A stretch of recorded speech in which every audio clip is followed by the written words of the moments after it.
हम लोगों ने सुपरपोजिशन पढ़ा था प्रिंसिपल, जिसमें कि कुछ क्वेश्चंस वगैरह किए थे और स्टार्टिंग में हम लोगों ने डेरिवेशन भी किया था। ये डेरिवेशन की बात कर रहा हूँ मैं, जिसमें कि अगर कोई भी दो एसएचएम हो रहे हैं x1 और x2 और वो दोनों सुपर इम्पोज करेंगे तो उसके कारण से जो रिजल्टेंट मुझे एसएचएम मिलेगा उसका फॉर्मूला क्या होगा, उसमें एम्पलीट्यूड क्या होगा, फ्रीक्वेंसी क्या होगा, ये सारी चीज़ हम लोगों ने निकाला था। ठीक है, लेकिन ये जो सुपरपोजिशन है मैंने सिर्फ और सिर्फ एक्स डायरेक्शन में लगाया था। मतलब बोलने का ये है कि जो पहला वाला एसएचएम कर रहा था वो आई कैप में कर रहा था और दूसरा वाला भी जो एसएचएम कर रहा था वो भी आई कैप में कर रहा था। दोनों का डायरेक्शन जो एसएचएम करने का था सेम था, ऐसे और ऐसा दोनों ने सुपर इम्पोज किया और रिजल्टेंट मुझे इस जगह पे मिला।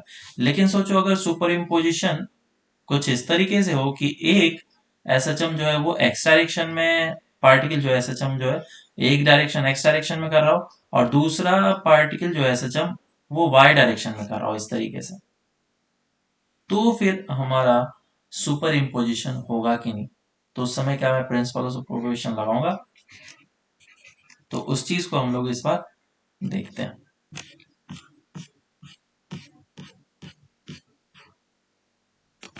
तो principle of superposition and other directions.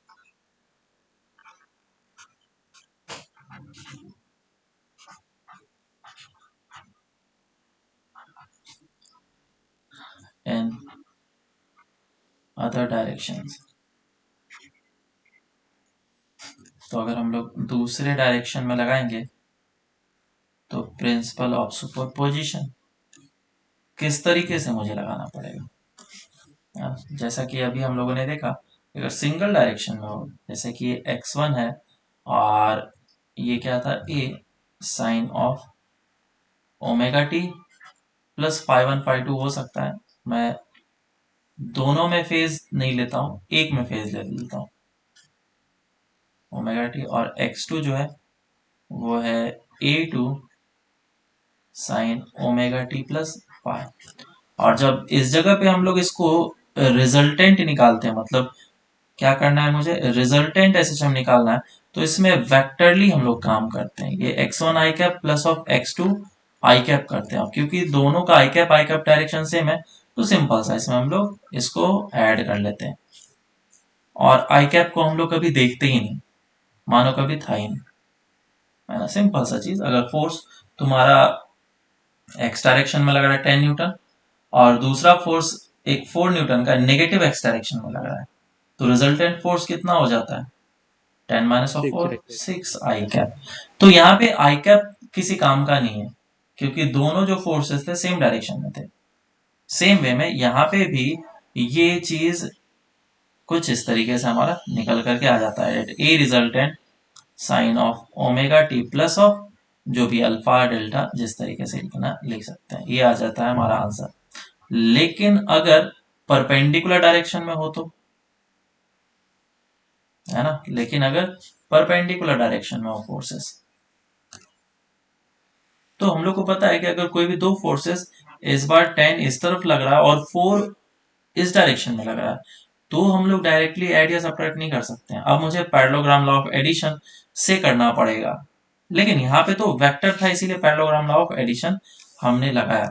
ये जो चीज है ऐसा वेक्टर है जो कि कंटिन्यूसली वेरी कर रहा है, तो इसको मैं एसएचएम में करके दिखाता हूँ, फिर तुम्हें समझ में आ जाएगा। और मैं एक सिंपल सा कराता हूँ, सिंपल वाले में तुम्हें पहले फील आएगा कि हाँ एक्चुअली हम लोग क्या देखना चाह रहे हैं।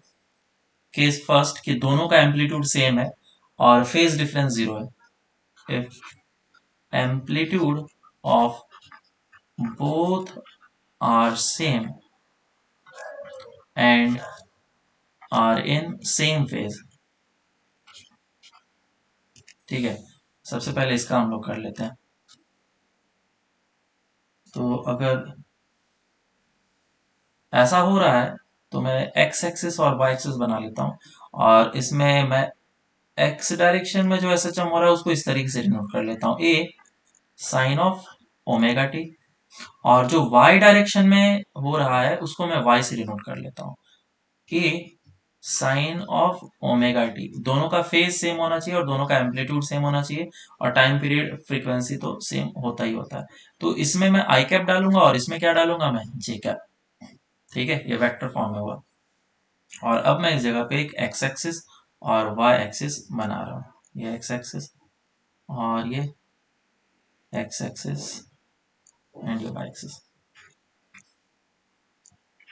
ठीक है, तो दोनों t इज इक्वल टू 0 पे कहाँ पे होगा, बिल्कुल ओरिजिन पे होगा दोनों पार्टिकल। और दोनों पार्टिकल आगे डायरेक्शन में मूव करना स्टार्ट करेगा। एक इस डायरेक्शन में मूव करना स्टार्ट करेगा और एक इस डायरेक्शन में। तो इन दोनों का रिजल्टेंट कहाँ पे जाएगा बोलो, इस तरफ जाएगा। 45 डिग्री। समझ में आ रहा है क्या, फील करो। मतलब हाँ इन सर। दोनों का वेक्टर का रिजल्टेंट इस तरफ आ रहा है। तो ये अगर पार्टिकल अपने एक्सट्रीम पोजीशन पे पहुंचा तो ये वाला भी पार्टिकल अपने एक्सट्रीम पोजीशन पे पहुंच जाएगा। इसको मैं दूसरे कलर से बनाता हूँ, ग्रीन से। ये पार्टिकल भी अपने एक्सट्रीम पोजीशन पे पहुंच जाएगा इस जगह पे। और जैसे मैं एक्सट्रीम पोजीशन पे होगा, इसका रिजल्टेंट भी एक्सट्रीम पोजीशन पे होगा। तो ये रिजल्टेंट वाला जो एसएचएम हो रहा है वो कैसा हो रहा होगा, ऐसा। ये गया आगे और फिर यहां से रिटर्न हुआ, क्योंकि ये पार्टिकल भी अब रिटर्न कर रहा है और ये इस तरफ चला जाएगा, फिर नीचे आएगा। तो सेम वे में ये वाला जो पार्टिकल है वो भी सेम, क्योंकि सेम टाइम में ही रिटर्न होगा और एग्जैक्टली सेम पोजीशन पे पहुंचेगा यहाँ पे। और फिर जब वो इस जगह पे पहुंचेगा तो ये वाला पार्टिकल जो रिजल्टेंट है वो अपने एक्सट्रीम पोजीशन पे होगा। बोलो समझ में आया या नहीं आया। आ रहा है सर। समझा सर। सर उसमें जो एक्सप्लेन वाला जो तो उसमें भी तो 90 डिग्री पे ही था, तो ये दोनों अलग हुए थे। वो तो अलग है। उसमें कैसा है, मैं अब उसको भी समझा देता हूँ। तो ये तो मैं तुम्हें एक एक करके दिखाया तो तुम्हें समझ में आया है ना। तो ये वाला कैसा था फिर, ये वाले में अगर मैं तुम्हें दिखाऊं तो ये कुछ इस टाइप से हो रहा था। एक्स एक्सिस, सिर्फ एक्स एक्सिस ही ड्रॉ होगा, वाई एक्सिस ड्रॉ नहीं होगा, सिर्फ एक्स एक्सिस ड्रॉ होगा। और इस जगह पे एक पार्टिकल ऐसे जंप कर रहा है और दूसरा जो एसएचएम है उसके जस्ट नीचे हो रहा है। लेट्स से कि दोनों का एम्पलीट्यूड सेम है और दोनों का फेज भी सेम है। तो ये इस डायरेक्शन में गया, ये इस डायरेक्शन में गया। तो ये कितना एम्पलीट्यूड पे गया, ए पे, और ये कितना एम्पलीट्यूड पे गया, ए पे। तो जब दोनों का सेम डायरेक्शन है तो वेक्टरली ऐड करेंगे तो ये कितना हो जाएगा, 2a। मतलब रिजल्टेंट जो है वो 2a आगे जाएगा। ठीक है, अगर पार्टिकल इस जगह पे है दोनों तो इन दोनों का रिजल्टेंट ये मिलता है। और अगर पार्टिकल इस जगह पे है दोनों ऐसा ऐसा, तो इन दोनों का रिजल्टेंट कितना मिलेगा, ये मिलेगा। कितना हो जाएगा, a/2 a/2 a हो जाएगा, which is just half of resultant amplitude. समझ में आया क्या, यस सर। Yes sir. ऐसा। तो थोड़ा टाइम लगेगा समझने में, जो लोग समझ गए तो ठीक है, नहीं समझे तो वापस से देखना, एक बार समझ में आ जाएगा। लेकिन मुझे अगर इस जगह पे एक्स और वाई में रिलेशन निकालना है तभी तो हम लोग बता सकते हैं कि इसका मोशन कैसा होगा। एक्स और वाई में मुझे रिलेशन निकालना है। कैसे करके निकाल सकते हैं, बोलो। तो इसके मैं मैग्नीट्यूड में रिलेशन निकाल सकता हूँ, क्योंकि अब इस जगह पे वेक्टर आ चुका है तो मैं वेक्टर में रिलेशन कभी भी नहीं निकाल सकता हूँ। हमेशा एक्स और वाई में रिलेशन निकाला जाता है, not vector x and vector y में। वो भी होता है आगे जाकर के हम लोग देखेंगे, लेकिन मैथ्स में देखोगे, यहाँ फिजिक्स में हम लोग इसमें मैग्नीट्यूड में रिलेशन देखेंगे कि एक्स कोऑर्डिनेट किस तरीके से वेरी कर रहा है एंड वाई कोऑर्डिनेट किस तरीके से वेरी कर रहा है। तो ये पूरा का पूरा कोऑर्डिनेट सिस्टम में किस तरीके से वेरी कर रहा है वो पता चल जाएगा। तो मैं मैग्नीट्यूड ऑफ एक्स निकाल रहा हूँ, तो मैग्नीट्यूड ऑफ एक्स कितना हो जाएगा, ए साइन ऑफ ओमेगा टी।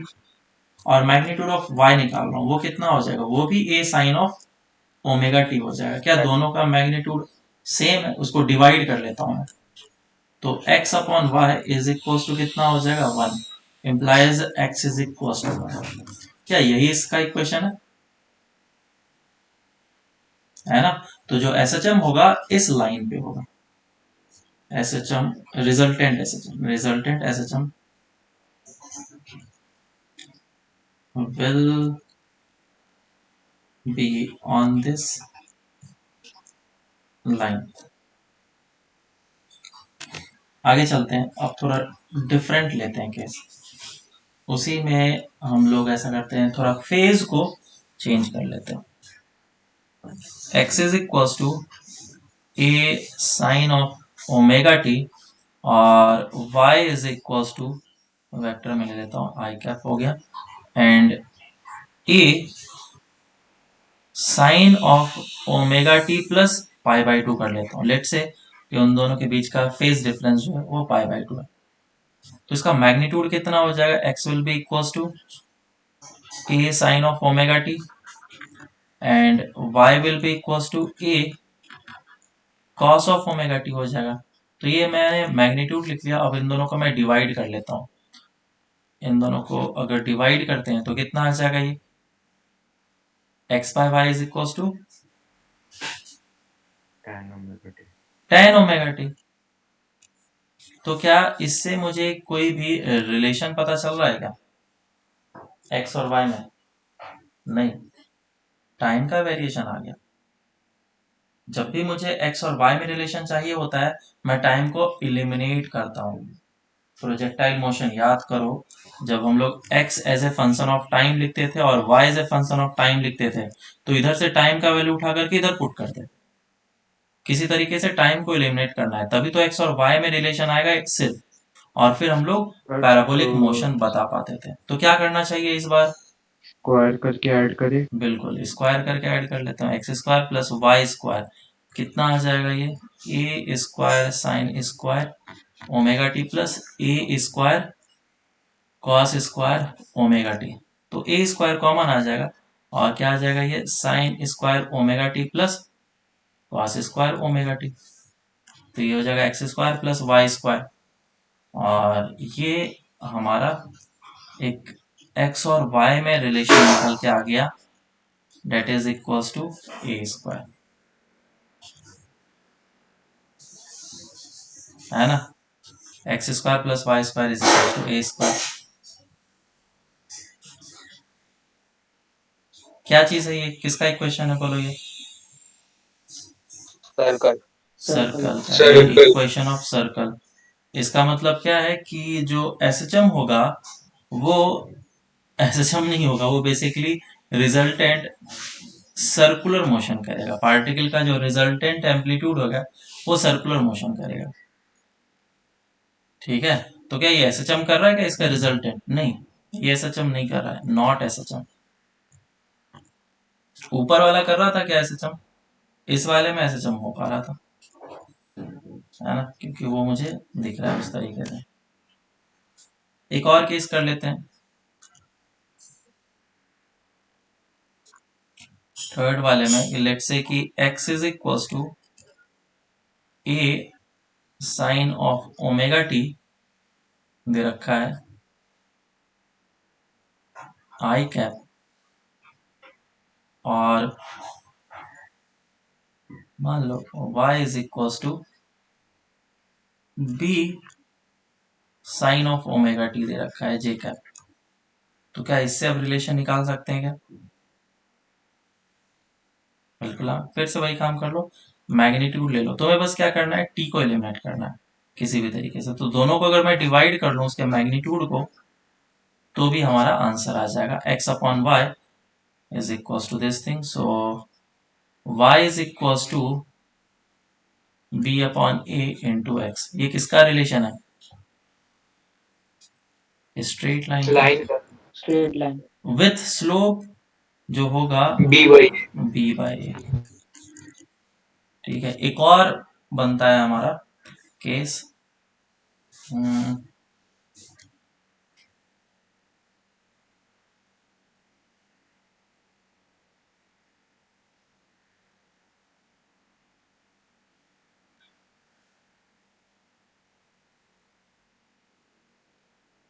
ये हो गया। एक और एक इलिप्स का केस बनता है, उसमें कुछ वैल्यूज ऐसे आते हैं, देखो बताता हूँ, लास्ट केस है। लेट से एक्स वेक्टर दे रखा है a sine of omega t and y vector दे रखा है b sine of omega t plus pi by two. बोलो इसको हम लोग किस तरीके से मर्ज कर सकते हैं, एक्स और वाई में रिलेशन निकालना।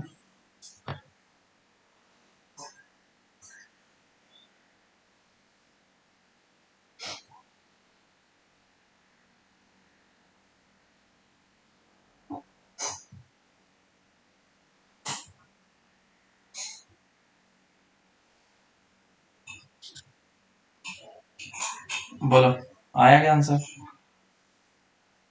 तो स्क्वायर करके ऐड ही कर देते हैं। स्क्वायर करके ऐड करना है। सर या फिर सब्स्टिट्यूशन जैसा करें, लाइक साइन को पहले कॉस ओमेगा टी लिख लेंगे और जो ऊपर से साइन ओमेगा टी मिलेगा तो साइन ना आए तो फिर कॉस आ जाएगा और वही नीचे सब्स्टिट्यूट करेंगे, ऐसा कुछ। ये सर नीचे sine square plus cos square 1 आएगा तो उसमें साइन स्क्वायर एलिमिनेट करके ये डाल देना।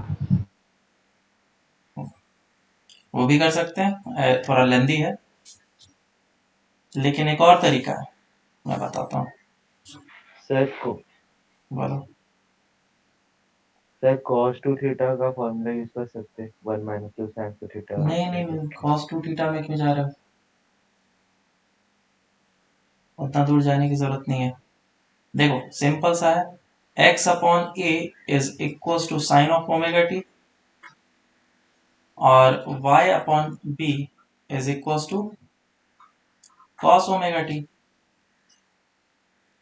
इन दोनों को क्या कर लिया जाए, स्क्वायर करके ऐड कर देंगे। स्क्वायर करके ऐड कर। स्क्वायर करके ऐड कर लो, तो ये हो जाएगा x अपॉन ए का whole square plus y upon b का whole square is equal to 1। तो मेरे पास फाइनल आंसर आ जाएगा x square plus a square और y square upon b square is equal to 1। ये किसका इक्वेशन है, एलिप्स। एलिप्स का इक्वेशन है। ठीक है, this is equation of ellipse. तो ये भी ऐसे नहीं है ना फिर। हाँ, और अगर इसी में a is equal to b हो जाए तो एलिप्स का एक स्पेशल केस बन जाता है, अगर a is equal to b हो जाए तो सर्कल बन जाएगा। सर्कल हो जाएगा। ठीक है, उसके लिए हो जाएगा सर्कल, जो कि हम लोगों ने ऊपर ऑलरेडी डिस्कस कर लिया था। चलो ठीक है, तो यही है, इतना सही परपेंडिकुलर वाला आ सकता है, या तो तुम्हें एक्स Yes. जेड में कर दिया देगा या फिर वाई जेड में कर देगा, इतना ही कर सकता है, इससे ज्यादा नहीं होता है। अब वो क्वेश्चन देख लेना, आसानी से आराम से हो जाएगा। एक क्वेश्चन कर लो। सर एक बार फिर से ऊपर लीजिए ना। ये लो, सर एक्स स्क्वायर प्लस जो y square is equal to आपने क्या लिखा है? X square upon a square at. Plus हाँ, वाई इज इक्वल टू 1 है। अच्छा 1 है। क्या आदमी दिख रहा था क्या वो, हम्म, फोटो जैसा दिख रहा है ना और- थोड़ा सा, है ना? हाँ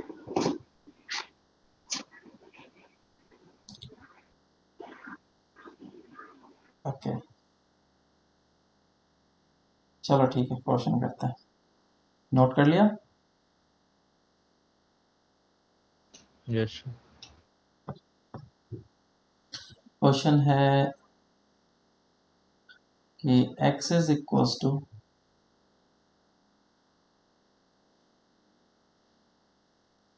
5 साइन ओमेगा टी, रिजल्टेंट निकालना है। ठीक है, z resultant sine omega t minus of pi by 3 plus cos omega t plus 2π/3 minus sine of omega t minus π/6। इसका रिजल्टेंट निकालो।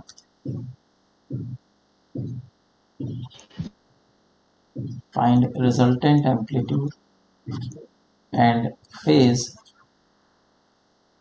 कांस्टेंट। सॉल्व करो इसको।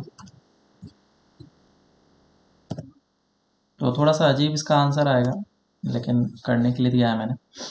तो पहले क्या करना है मुझे, सभी देखो इसमें लीनियर सेम डायरेक्शन में जाएगा। अगर आई कैप जे कैप की बन होता तो मैं पता चल जाता है, लेकिन सभी का सेम होगा। तो सबसे पहले मैं इसे एक स्टैंडर्ड फॉर्म में कन्वर्ट कर लेता हूँ। जैसे कि ये 5 कितने एंगल पे, -60 डिग्री, और ये अभी स्टैंडर्ड फॉर्म में ही है। ये कितना है 10, कितने एंगल पे, 2π/3, गलत। पहले मुझे इसको कन्वर्ट करना पड़ेगा साइन में। तो ये हो जाएगा ओमेगा टी प्लस π/2 प्लस 2π/3। 2π/3 कितना होता है 120, Yes. और ये 90, तो कितना हो जाएगा ये 210। तो 180 इधर आया, plus of 30 degree, plus of 30 degree आ जाएगा। और इसका मैग्नीट्यूड कितना है 10 है। ये हो गया। और ये जो है 5, वो 5 अभी सही तरीके से नहीं लिखा गया, इसको भी चेंज करना पड़ेगा। और इसका स्टैंडर्ड फॉर्म में जो है वो प्लस होना चाहिए। तो मैं इसको लिखूंगा sine of omega t minus π/6, और प्लस ऑफ पाई करना होगा, तभी तो ये प्लस आ जाएगा। यहाँ पे कन्वर्ट करके देख चाहो तो देख सकते हो। Sorry, sine of omega t, और मतलब कि sine of theta plus pi कितना होता है, साइन थीटा प्लस में होगा या माइनस में होगा, माइनस साइन, क्योंकि ये है तुम्हारा पाई प्लस थीटा, ये क्वाड्रेंट आएगा, और इस क्वाड्रेंट में साइन होता है नेगेटिव। ठीक है, तो इस तरीके से याद रखना है। तो 5 का जो एम्पलीट्यूड है वो कितने एंगल पे होगा, पाई माइनस ऑफ π/6, कितना हो जाएगा ये 180 माइनस ऑफ 30। तो 180 माइनस ऑफ 30 यहाँ पे आएगा, और ये हो जाएगा 60 डिग्री का एंगल। देख लो एक बार सब कुछ सही हुआ हो, नहीं तो फिर मिस्टेक हाँ होगा। सर, सही है। और इसी का तुम्हें बस रिजल्टेंट लेना है और कुछ नहीं करना है। अगर तुमने वेक्टर इस जगह तक सही बनाया है तो तुम्हारा आंसर सही आने वाला है। ये कितना है 5 है, और ये 30 डिग्री पे। तो क्या करना पड़ेगा, इस तरह के क्वेश्चन को सॉल्व करने के लिए मुझे हर एक का कंपोनेंट लेना पड़ेगा, या फिर कोई शॉर्ट मेथड बन रहा हो तो इसमें शॉर्ट भी लगा सकते हैं। लेकिन जैसा दिख नहीं रहा है, ये 5 और ये अपोजिट में हो, या फिर कुछ और तरीके से एंगल बन रहा हो, मैग्नीट्यूड भी सेम नहीं आ रहा है, ताकि 60 डिग्री ले लें रिजल्टेंट आ जाए, कुछ भी इसमें कॉमन जैसा नहीं लग रहा है मुझे। तो एक एक करके सबका कंपोनेंट ले लेते हैं। इस डायरेक्शन में जो कंपोनेंट आएगा वो 5 cos 60 आएगा। 5 cos 60 कितना हो जाएगा 5/2, और इस डायरेक्शन में हो जाएगा 5 √3/2। फिर इस डायरेक्शन में कंपोनेंट आएगा, इस डायरेक्शन में कितना आ जाएगा, इस 5 का कंपोनेंट लेगा 5 cos 30 विच इज़ 5 √3/2, और इस डायरेक्शन में आ जाएगा प्लस 10√3/2। 5/2, हाँ सर। है ना। और अब इस 10 का ले रहा हूँ, तो 10 का कितना आ जाएगा 10 cos 30 5√3, और इस तरफ कितना आ जाएगा 10 sin 30 विच इज़ 5। तो मुझे चाहिए रिजल्टेंट, इसका रिजल्टेंट मैं इधर लिख रहा हूँ। देख के ये वाला मैग्नीट्यूड ज़्यादा लग रहा है, तो इधर आ जाएगा कितना 5√3, और 1+1/2 3/2 और 15/2 आएगा, और साथ ही आएगा 5/2, एक इधर वेक्टर आएगा। अब इसमें और इसमें कौन बड़ा है? नीचे वाला, तो नीचे डायरेक्शन आ जाएगा, और नीचे कितना आ जाएगा? 5√3/2 + 5 और -5/2, तो ये बन जाएगा 5/2। तो ये हो जाएगा 5√3/2 माइनस ऑफ प्लस ऑफ 5/2। तो रिजल्टेंट एम्पलीट्यूड अब इसी का वेक्टर एडिशन है। दिस इज रिजल्टेंट एम्पलीट्यूड, और रिजल्टेंट एम्पलीट्यूड आएगा कितना? √ऑफ इसका स्क्वायर और इसका स्क्वायर, 5 15√3/2 का होल स्क्वायर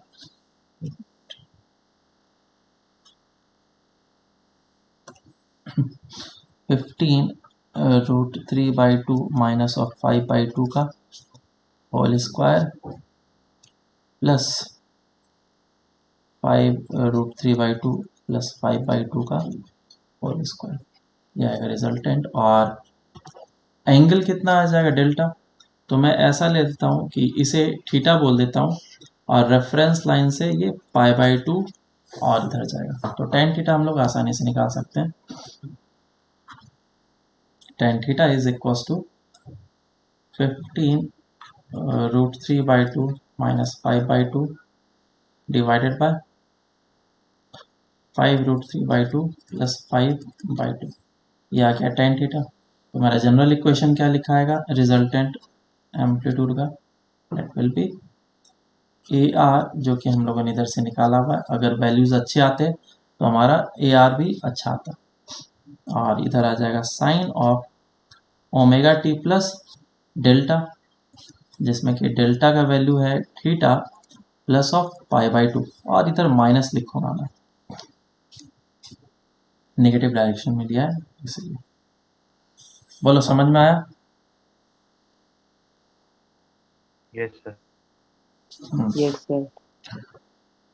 तो इसको और भी अलग अलग वे में दिया जा सकता था, जैसे कि मान लो क्वेश्चन इस तरीके से भी दे सकता था कि z is equals to, sir वो माइनस डेल्टा लिखा है। हाँ माइनस डेल्टा लिखा है, 10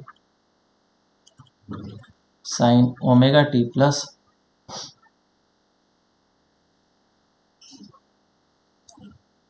ओमेगा टी प्लस लेट्स से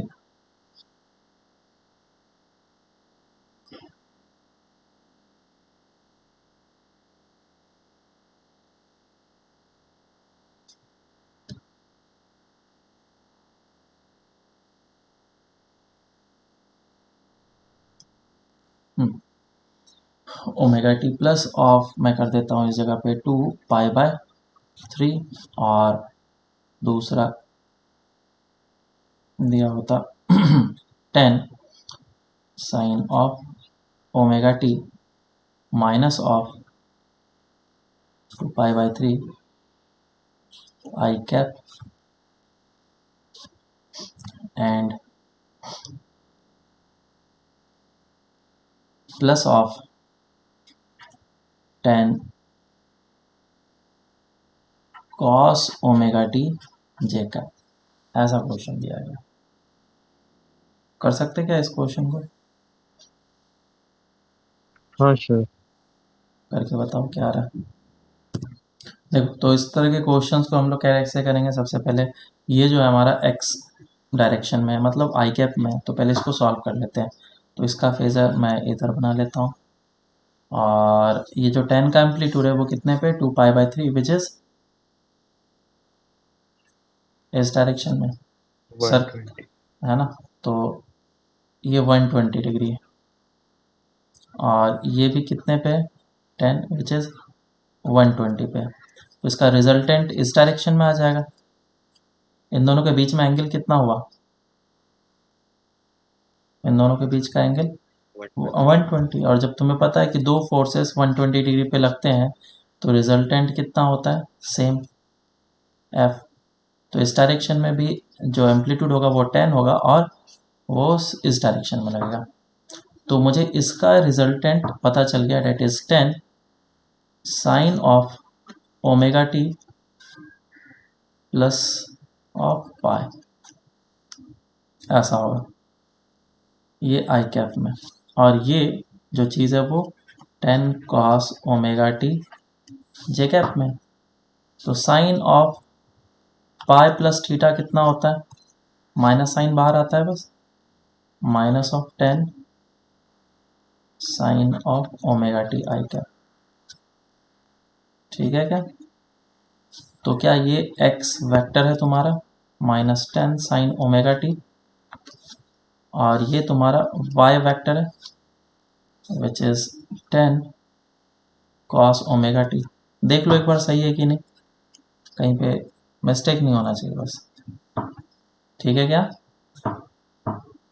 यस सर।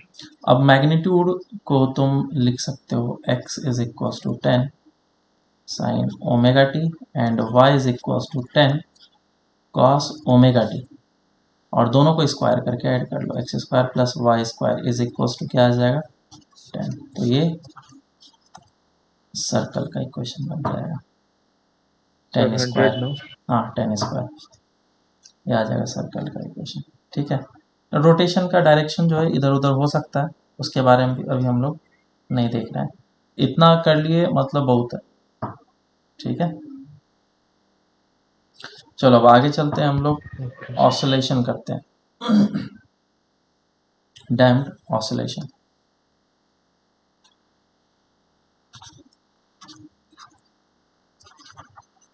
डैम्प्ड ऑसिलेशन जो सिर्फ मेंस में है, एडवांस में नहीं है, और इसीलिए बहुत ही कम इम्पोर्टेंस हो जाता है। और पढ़ने के लिए इसमें ढेर सारा चीज़ है, एक दो चीज़ नहीं है, बहुत सारा चीज़ है पढ़ने के लिए। डैम्प्ड ऑसिलेशन में मान लो कि डेप्थ में जाएंगे तो पूरा का पूरा एक चैप्टर बन सकता है, लेकिन इसे चैप्टर नहीं बनाना है हमें, एक सिंपल सा प्रॉब्लम्स वगैरह करना है कुछ कुछ छोटे, और दूसरा चीज़ इसमें कुछ फॉर्मूलेज वगैरह देखने हैं। तो समझते हैं पहले डैम्प्ड ऑसिलेशन होता क्या है, इसके बाद फिर हम लोग फोर्स्ड ऑसिलेशन भी देखेंगे। तो जैसा कि नाम बता रहा है डैम्प्ड ऑसिलेशन, डैम्पिंग फोर्स होता है एक। डैम्पिंग फोर्स क्या होता है, डिसिपेटिव फोर्स। डिसिपेटिव फोर्स क्या होता है, ऐसा फोर्स जो सिस्टम से कंटिन्यूसली एनर्जी को बाहर निकाल रहा हो, विड्रॉ कर रहा हो, उससे एनर्जी कम करते जा रहा हो, उसका एनर्जी को कम करते जा रहा हो। समझ में आया? तो ऐसे फोर्सेस को हम लोग क्या बोलेंगे, डिसिपेटिव फोर्सेस या फिर डैम्पिंग फोर्स। और ये डैम्पिंग फोर्स क्या करता है, सिस्टम का एनर्जी जो है कंटिन्यूसली वो कम करते जाता है, धीरे धीरे धीरे धीरे कम होते जाता है। जैसे कि मैं एक एग्जांपल से समझाता हूँ, बचपन में तुम लोगों ने झूला तो झूला ही होगा। नहीं सर, नहीं झूला है? क्या बात कर रहे हो, पार्क में? नहीं झूला है सर। कैसा बचपन गया है तुम्हारा यार? बढ़िया। बढ़िया गया है, वीडियो गेम खेल के?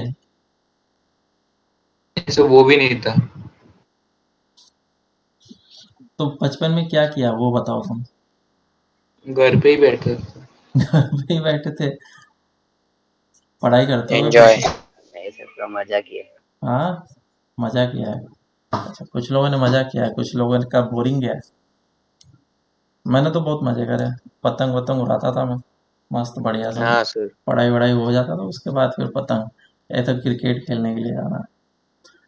हाँ सर, क्रिकेट रहता है बहुत। हाँ, मेरे टाइम पे वीडियो गेम आता था वो वाला 16 बीट वाला और 8 बीट वाला, अभी तुम लोग को शायद नहीं पता होगा, जिसमें कि एक बॉक्स में एक चिप आता था। सर देखा है क्या? और तुम ये, मारियो उसमें कितने थे? हाँ रिमोट होता था इस तरीके से। ये रिमोट तो अभी भी तुम लोग को दिखता होगा, डबल प्लेयर वगैरह, है ना? खेला भी तो है। बड़ी बड़ी सीढ़ियाँ भी आती थी, बक्से बक्से भर की सीढ़ियाँ। हाँ, और इसमें एक तो बढ़िया वाला था, डक वाला गेम था, जिसमें कि एक हाँ शूटिंग सर, शूटिंग गन मिलता था। हाँ सर, डॉग शूट करता था। और उसको टीवी की तरफ पॉइंट करके शूट करते थे, तो सही में लगता था। उस समय मैं सोचता था पता नहीं क्या ऐसा कौन सा टेक्नोलॉजी है जो बर्ड को इस तरीके से पॉइंट कर लेता है, लेज़र से हो जाता है। तो ये जो चीज़ें इसमें वायर वगैरह लगे रहते थे ये बॉक्स के साथ, और बॉक्स से फिर वो कनेक्टेड रहता था टीवी में। और उस समय टीवी वगैरह था ब्लैक एंड वाइट, और फिर बाद में कलर आया। पहले तो डब्बा वाला टीवी था, अभी फ्लैट्रॉन पे भी आ रहा है ना पूरा एकदम एलसीडी, क्या मस्त डिस्प्ले होता है। उस समय तो ये डब्बा वाला टीवी आता था, और वो टेक्नोलॉजी अलग था, उस इलेक्ट्रॉन बीम पे बेस्ड था वो जो डिब्बा वाला टीवी था। और अभी जो है वो प्योरली एलईडी पे बेस्ड है, जो हम लोग एलईडी नॉर्मली यूज करते हैं ना बल्ब, उस पे बेस्ड है। तो तुम सोचते हो कि सर ये हाँ, एलईडी बल्ब जलेगा, तो मुझे फोटो दिख रहा है, डेफिनेटली दिख सकता है। इसका साइज जो है वो काफ़ी ज़्यादा स्मॉल होता है, पिक्सल्स के फॉर्म में होता है, और इसमें 3 कलर्स होते हैं, आर बी जी। इसे बोला जाता है 1 पिक्सल।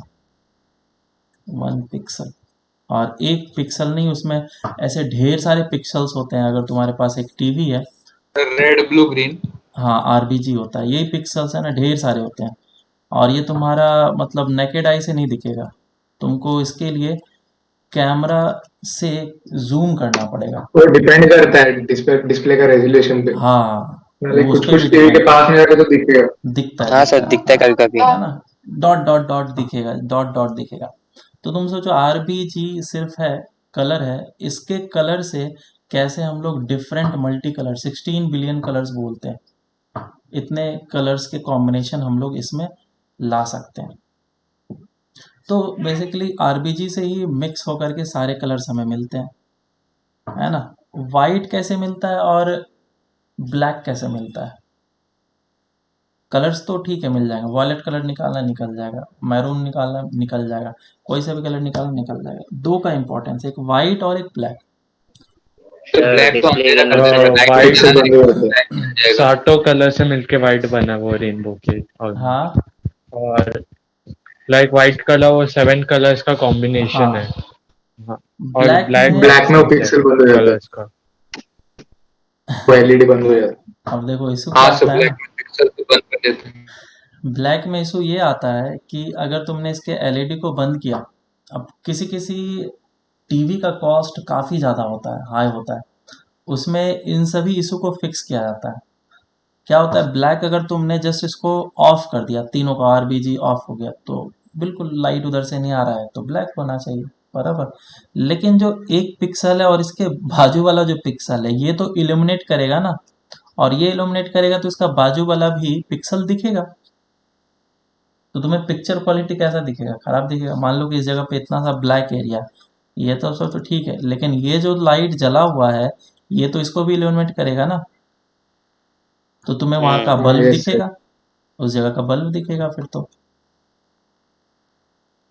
है ना। तो इस प्रॉब्लम को सॉल्व किया जाता है, और इसके कारण से हर एक टीवी में अलग अलग तरह के डिस्प्लेज वगैरह यूज़ किए जाते हैं। सुपर एमुलेट डिस्प्ले वगैरह नाम सुना ही होगा तुमने, जो सैमसंग यूज़ करता है, अभी तो हाँ सर। और भी दूसरे यस सर। ब्रांड्स हाँ यूज़ सर। करने लग गए हैं। तो उसके कारण से स्क्रीन क्वालिटी इन्हेंस होता है, और ज़्यादा अच्छे तरीके से वाइब्रेंट कलर्स वगैरह दिखते हैं। खैर हम लोग दूसरे टॉपिक पे आ गए, इसको इरेज करो। हम लोग डैम्प्ड ऑसिलेशन के बारे में बात कर रहे थे। तो डैम्प्ड ऑसिलेशन में क्या है कि ऑसिलेशन हमारा जब हो रहा है तो उसमें एक फोर्स लग रहा है ऐसा, जो कि ऑलवेज उसके एनर्जी को मेंटेन कर रहा है। सर एक्सटर्नल फोर्स लग जाएगा। हाँ, लेकिन सोचो, अगर कोई एक्सटर्नल फोर्स नहीं लगे तो भी क्या वो एसएचएम कर सकता है क्या? कोई एक्सटर्नल फोर्स ना लगे।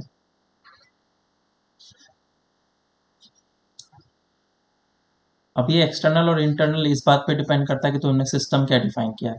तो अगर मैं सिस्टम सिर्फ एक ब्लॉक को डिफाइन करूं, तो जितने भी सारे फोर्सेस लग रहे होंगे वो सारे एक्सटर्नल फोर्सेस होंगे। जैसे कि ये ब्लॉक है, ये ब्लॉक है, तो इसके ऊपर एक्सटर्नल फोर्स लगना कंपलसरी है। जब तक कोई भी एक एक्सटर्नल फोर्स नहीं लगेगा इस फॉर्म का, इस सर नेचर का, तब तक ये एसएचएम नहीं कर सकता है। बिल्कुल। सर हाँ बोलो। हाँ, डैम्पिंग फोर्स फिर से एक बार बताइए। अभी तो बताएं, अभी बताया ही कहाँ, अभी तो समझा रहा हूँ मैं। समझो, ये मीन पोजीशन है और ये बताया तो और नहीं, अभी नहीं बताया मैंने, अभी सुनो अच्छे से। एक्सट्रीम पोजीशन है। अगर मैं इसको डिस्प्लेस कर दूंगा तो without any force, without the application of external force, ये कभी एसएचएम कर ही नहीं सकता है। तो मुझे एक एक्सटर्नल फोर्स की ऑलवेज रिक्वायरमेंट होगी। लेकिन ये जो एक्सटर्नल फोर्स है वो किस नेचर का है? That force depends on x, इस नेचर का है। तो इस तरह के फोर्सेस जो होते हैं वो ऑलवेज क्या कहते हैं, इक्विलिब्रियम पोजीशन के अबाउट एसएचएम कराते हैं पार्टिकल को। और पार्टिकल एसएचएम करने का एक सिंपल सा कंडीशन ये है कि स्टेबल इक्विलिब्रियम होना चाहिए, स्टेबल इक्विलिब्रियम होना चाहिए, और ये कंजर्वेटिव फोर्स होना चाहिए। कंजर्वेटिव फोर्स होगा तो पोटेंशियल एनर्जी में कन्वर्ट हो जाएगा। तो एसएचएम कर रहा है, इसका मतलब ये फोर्स लगना कंपलसरी है। एक फोर्स मैंने बता दिया। अब एक ऐसा फोर्स भी लग सकता है जो कि कांस्टेंट है। अब एक और ऐसा भी फोर्स लग सकता है जो वेरिएबल है। अगर तुमने एक कांस्टेंट फोर्स लगाया, अगर तुमने एक कांस्टेंट फोर्स लगाया और वो मतलब कि एनर्जी को विड्रॉ नहीं कर रहा हो सिस्टम से, इस बात का ध्यान रखेंगे, तो एसएचएम करेगा। अगर एक तुमने कांस्टेंट फोर्स लगाया और वो एनर्जी विड्रॉ नहीं कर रहा है सिस्टम से, तो ये एसएचएम करेगा। जैसे for an example, vertical motion, spring लगा दिया है, तो इस पे कौन कौन से फोर्सेस लगेंगे? के एक्स तो लगेंगे, एम जी भी लगेंगे। M g is constant, but this is not dissipative force, energy system से विड्रॉ नहीं करेगा। लेकिन अगर एफ कांस्टेंट है, एफ कांस्टेंट है लेकिन ये डिसिपेटिव है, मतलब कि सिस्टम से एनर्जी को निकाल रहा है, तो ये फिर एसएचएम नहीं करेगा, नॉट एसएचएम। जैसे कि फॉर एन एग्जांपल, ग्राउंड पे एक ब्लॉक रखा गया और इसमें फ्रिक्शन है, फ्रिक्शन प्रेजेंट है। एक मिनट वेट करो जरा। तो सिस्टम से एनर्जी विड्रॉ हो रहा है, इसका मतलब एनर्जी खत्म होते जाएगा धीरे धीरे धीरे, और ये फिर रुक जाएगा। ठीक है, तो ये ऐसे जम नहीं कर सकता। तो मैंने एक फोर्सेस का वेरिएशन बताया कि कैसे कैसे फोर्स लग सकते हैं। अब एक और वेरिएशन हुआ कि फोर्स ही मैं वेरिएबल लगाऊं तो, है ना। अब वेरिएबल फोर्स में different different variety of variable forces हो सकते हैं। एफ टाइम पे डिपेंड कर रहा है, एफ एक्स पे डिपेंड कर रहा है, एफ एक्स पे कोई और तरीके से क्वाड्रेटिक इक्वेशन में डिपेंड कर रहा है, एफ साइनोसोडल में डिपेंड कर रहा है ना। बहुत सारे वेरिएशन हो सकते हैं, उसमें से सिर्फ एक वेरिएशन हम लोग को पढ़ना है। ठीक है, डैम्प्ड ऑसिलेशन में एक वेरिएशन हम लोग को पढ़ना है कि अब मैं इसके ऊपर ऐसा फोर्स लगा रहा हूं जो कि वेरिएबल है, जो कि वेरिएबल है। So this is the mean position and this is the extreme position. और वो आराम से अभी एसएचएम कर रहा था जब तक मैंने इस पर कोई फोर्सेस नहीं लगाए थे। अभी एक ही फोर्स लग रहा था, that was only conservative force which is due to the spring. तो मैंने इसको एक्स डिस्टेंस पे डिस्प्लेस किया और इस पे एक अलग से फोर्स लगाना स्टार्ट किया, and that force is called damping force. एक एक्सटर्नल फोर्स और एक्स्ट्रा में लगाया।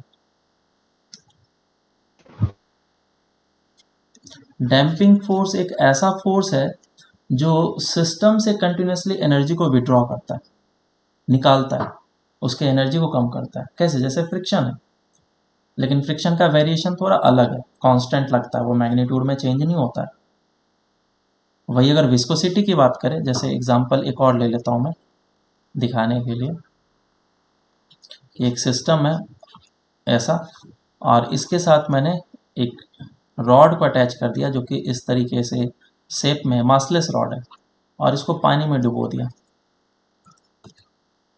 तो अगर ये ब्लॉक एसएचएम करेगा तो साथ ही साथ ये भी एसएचएम करेगा, और पानी के अंदर इस ऑब्जेक्ट को मूव करने में परेशानी होगी, डिफिकल्टीज होगी। क्यों? विस्कोसिटी के कारण से। तो होगा क्या? होगा ये कि जो एम मास का ब्लॉक है वो एसएचएम करते करते करते करते धीरे धीरे करके रुक जाएगा। मेरी बात समझ में आई क्या? तो ये हो रहा है डैम्पिंग, ये हो रहा है डैम्पिंग। क्यों? क्योंकि यहाँ पे जो रेजिस्टिव फोर्स है वो कुछ इस तरीके से लग रहा है कि इसके एनर्जी को कम कर रहा है ना, इसके एनर्जी को कम कर रहा है। तो इसे हम लोग बोलेंगे damping force. This is called damping force. लेकिन एक ही particular type of damping force के बारे में हम लोग को स्टडी करना है, और वो डैम्पिंग फोर्स जो है इस तरीके का होना चाहिए। एक्स पे भी डिपेंड नहीं करवा रहा हूं मैं, ये एक स्टैंडर्ड टाइप का ऑलरेडी मैंने डिफाइन कर दिया। This damping force is equal to minus of b into v, ठीक है। और इसमें जो बी है हमारा डैम्पिंग कांस्टेंट है, and v is the velocity of the block. Sir वो बी का क्या, बीवी? हाँ बी है, स्मॉल बी।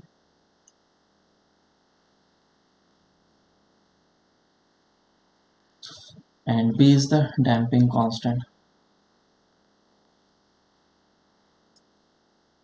समझना इस जगह पे डैम्पिंग कांस्टेंट क्या हुआ और माइनस साइन क्यों दिया गया है, हम लोग उसको भी समझते हैं। ये माइनस साइन इस बात को डिनोट कर रहा है कि अगर वेलोसिटी आगे की डायरेक्शन में है तो डैम्पिंग फोर्स होने का मतलब ये है कि वेलोसिटी को सपोर्ट नहीं करेगा, अपोज करेगा। तो नेगेटिव डायरेक्शन का मतलब ये है कि अपोजिट डायरेक्शन में लगेगा। तो इस पे टोटल फोर्सेस कितने हो गए वो हम लोग देख लेते हैं। एक फोर्स तो इस डायरेक्शन में लगेगा विच इज के एक्स, क्योंकि एक्स अमाउंट से मैंने डिस्प्लेसमेंट किया, इसको एक्स अमाउंट से डिस्प्लेसमेंट दिया, एक के एक्स लगेगा। और कौन सा फोर्स लगेगा, एक ये भी तो डैम्पिंग फोर्स लगेगा जो कि इस पे पीछे की डायरेक्शन में लगेगा, और वो हो जाएगा तुम्हारा एफ टी। और ये अभी आगे की डायरेक्शन में मूव कर रहा होगा, इसके पास वेलोसिटी v है, तो इसी इंस्टेंट पे वेलोसिटी v है, इसीलिए डैम्पिंग फोर्स अभी मैग्नीट्यूड में इतना है, माइनस साइन सिर्फ डायरेक्शन के लिए। और इसका एक्सेलरेशन किधर होगा मुझे नहीं पता, अब मैं एज्यूम कर लेता हूँ ए आगे की डायरेक्शन में। क्यों? क्योंकि जिस डायरेक्शन में डिस्प्लेस करते हैं उसी डायरेक्शन को पॉजिटिव एज्यूम कर लेते हैं, और उसी डायरेक्शन में एक्सेलरेशन भी हम लोग ले लेते हैं। तो इक्वेशन कैसे लिखेंगे, न्यूटन्स लॉज ऑफ मोशन का इक्वेशन जो है, एनएलएम का equation, F is equals to mass into acceleration, net force on the particle और the system is equals to mass into acceleration. F कौन कौन सा लग रहा है, एक तो के एक्स लग रहा है और एक एफ डी लग रहा है, तो माइनस ऑफ के एक्स होगा और माइनस ऑफ बी वी होगा, is equals to mass into acceleration. तो एक्सेलरेशन कितना आ जाएगा, acceleration is equals to minus of k by m into x और minus of b by m in. Plus b होगा, क्या बोल रहे हो? तो प्लस बी भी होगा ना। प्लस बी भी क्यों होगा? तो माइनस एफ डी है तो प्लस बी। वही फिर से तुमने मिस्टेक कर दिया, ये नेगेटिव साइन सिर्फ डायरेक्शन के लिए, ओनली फॉर डायरेक्शन। तुमने क्या यहाँ पे ऑलरेडी डायरेक्शन को इंक्लूड कर दिया है? हाँ किया है ना, वेलोसिटी इस डायरेक्शन में, तभी तो तुमने डायरेक्शन इधर लिया है ना। Yes sir. तो डायरेक्शन इंक्लूड हो चुका है, तो इस माइनस को भूल जाओ, बस मैग्नीट्यूड हमेशा हमें देखना है, बी वी, ये मैग्नीट्यूड, और डायरेक्शन तुम्हारा नेगेटिव है, नेगेटिव डायरेक्शन है, तो इसीलिए मैंने एक माइनस साइन यहाँ पे लगाया। ठीक है क्या? Yes sir. अब आगे चलते हैं, इसको वापस से रीअरेंज करता हूँ मैं इस इक्वेशन को, ए और इसको मैं इस तरफ लेके आता हूँ, b by m into v plus of k by m into x is equals to 0। ये एक इक्वेशन आया जिसे मुझे सॉल्व करना है, और इस इक्वेशन को सॉल्व कर पाना हमारे बस की बात नहीं है। ठीक है, इसको ग्रेडियंट के फॉर्म में मैं लिखूं तो ये ऐसा आएगा, d square x by d t square plus b by m d x by d t plus k by m into x is equal to 0। ऐसे ही लिखेंगे ना, हाँ सर। है ना, ये इस टाइप से लिखा जाएगा।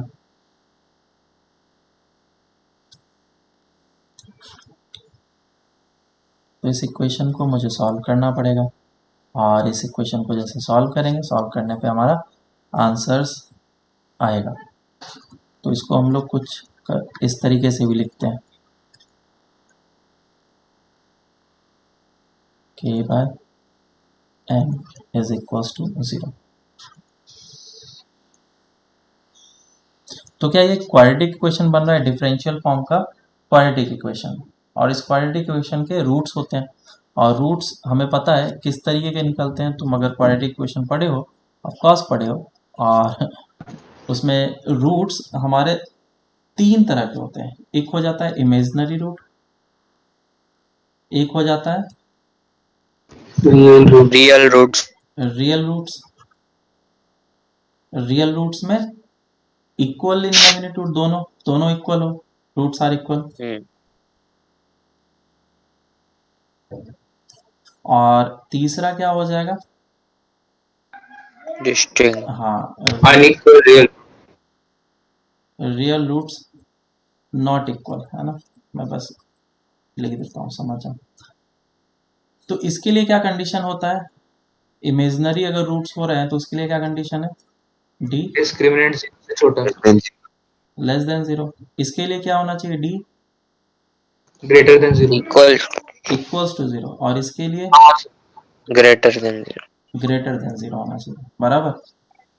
यस तो सर। जब हम लोग ये काम करते हैं ना, तो इस जगह से तीन तरह का ऑसिलेशन हमारे पास निकल करके आता है तो ये तीनों डैम्प्ड ऑसिलेशन, ये क्या है, तीनों डैम्प्ड ऑसिलेशन। लेकिन इन तीनों का अलग अलग वेरिएशन निकल के आता है। एक होता है अंडर डैम्प्ड, एक होता है क्रिटिकली डैम्प्ड, और एक होता है ओवर डैम्प्ड। और इन सर इसमें डेल्टा क्या है, ये वेलोसिटी? वेलोसिटी नहीं है, एक ग्रेडियंट में हम लोग इसको बताते हैं, हायर एजुकेशन में दिया जाता है। तुम बस यहाँ तक याद रखो, इस जगह तक डिफरेंशियल इक्वेशन तक याद रखने की जरूरत है, ठीक है, ये आगे यूज नहीं किया जाता है। तो ये जो क्वाड्रेटिक इक्वेशन है, इस क्वाड्रेटिक इक्वेशन में डी कितना आएगा, डी निकालते हैं। B square minus of 4ac होता है ना, एक minute, b square minus of 4ac होता है, तो बी स्क्वायर कितना हो जाएगा, बी बाय एम का whole square minus of 4, a का वैल्यू 1 है, और सी कितना हो जाएगा, के बाय एम। ये हो जाएगा b square upon m square minus of 4 k by M. अब ये तीन काम करना है, मैं तीनों काम कर लेता हूँ। पहला है less than 0, b square upon m square minus 4k by m less than 0। अगर मैंने किया तो इससे क्या रिजल्ट निकल के आएगा, b square less than 4k, b square upon m square is equals to 4, sorry less than 4k by m, और कैंसिल आउट हो रहा है, एक m से m कैंसिल आउट हो गया, तो बी स्क्वायर लेस देन क्या हो जाएगा, 4m के। तो अगर ऐसा कंडीशन निकल करके आता है,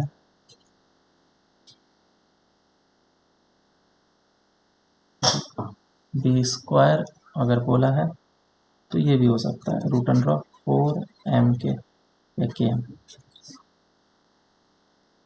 तो अगर ऐसा लिखा हुआ है तो हम बोलेंगे ये under damped,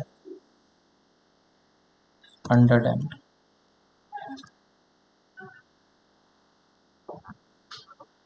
under damped oscillation. और इसमें क्या होता है बेसिकली, तीनों में डिफरेंस क्या है वो हम लोग समझेंगे अच्छे तरीके से। अंडर डैम्प्ड हो गया, तुम्हें इतना सारा चीज़ याद नहीं रखना है, मैं जो याद रखने के लिए बोलूँगा वो तुम लोग को याद रखना है। ये सब चीज़ बस थ्योरी का पार्ट है और इससे कुछ मतलब है नहीं। मतलब थ्योरी याद नहीं करना? नहीं, बिल्कुल नहीं। तीन फॉर्मूले याद रखने हैं बस। अंडर डैम्प्ड के बाद आता है तुम्हारा क्रिटिकली डैम्प्ड।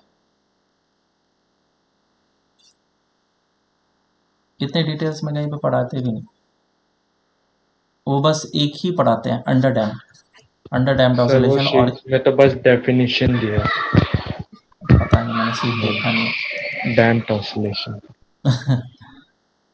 Critically damped. अब क्रिटिकली डैम्प्ड में देखते हैं क्या है। जब क्रिटिकली डैम्प्ड है तो उसमें d इज इक्वल टू क्या होना चाहिए, 0। 0 d इज इक्वल टू 0 और d इज इक्वल टू 0 करेंगे तो कितना आ जाएगा, b square is equal to 4 mk। हाँ सर। तो जब ये रिलेशन होगा तो क्रिटिकली डैम्प्ड होगा। और सबसे लास्ट वाला थर्ड जो है वो है ओवर डैम्प्ड।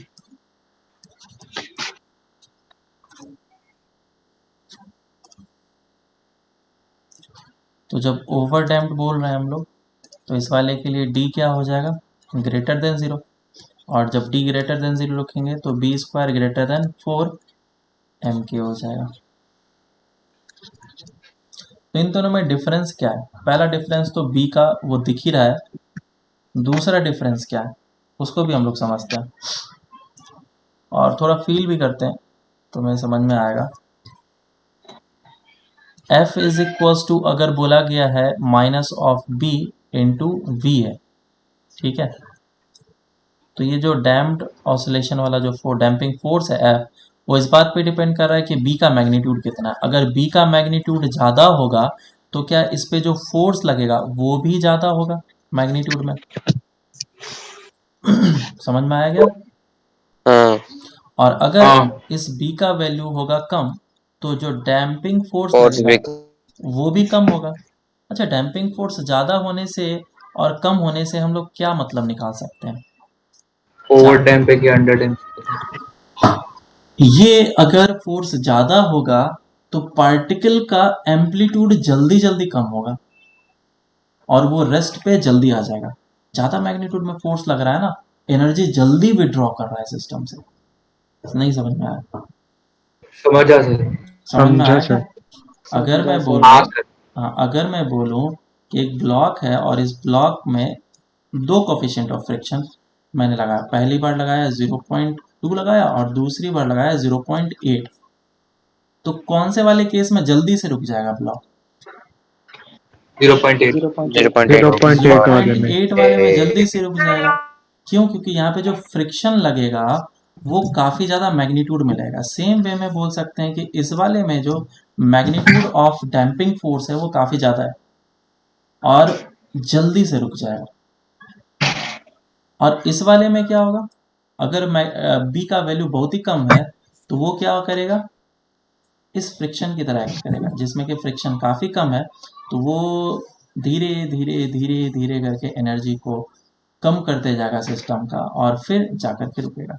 तो सेम चीज़ यहाँ पे भी हो रहा है, डैम्पिंग फोर्स कम है, बी का वैल्यू कम है, तो ये बहुत बार ऑसिलेशन करके रुकेगा। क्लियर है क्या। Yes sir. अब इसको ग्राफ के फॉर्म यस में हम सर। लोग ग्राफ के फॉर्म में देख लेते हैं, x axis and y access.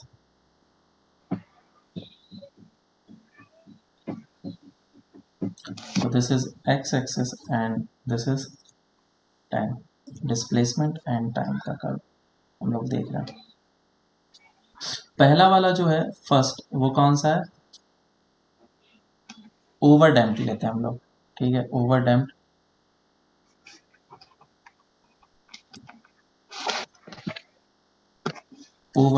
Over damped में क्या है condition, b square greater than 4 mk, b square greater than 4 mk। अगर ये ओवर डैम्प्ड सिचुएशन है डेट मीन्स बी का वैल्यू काफ़ी ज़्यादा है और बी का वैल्यू काफ़ी ज़्यादा होने के कारण से ये जो है बहुत ही जल्दी रुक जाएगा, बहुत ही जल्दी रुक जाएगा, ऐसा ऑसिलेशन कर ही नहीं पाएगा। एक ही ऑसिलेशन कंप्लीट होने से पहले वो उसको रोक देगा, ठीक है। तो ये काफ़ी ज़्यादा हार्ड होगा, इसको फील करते हैं हम लोग। लेट्स से कि मेरे पास सिस्टम है। अच्छा, पहले मैं ग्राफ बना देता हूँ, ग्राफ बना दूंगा तो और अच्छे समझ में आएगा। तो ये फर्स्ट था, दूसरा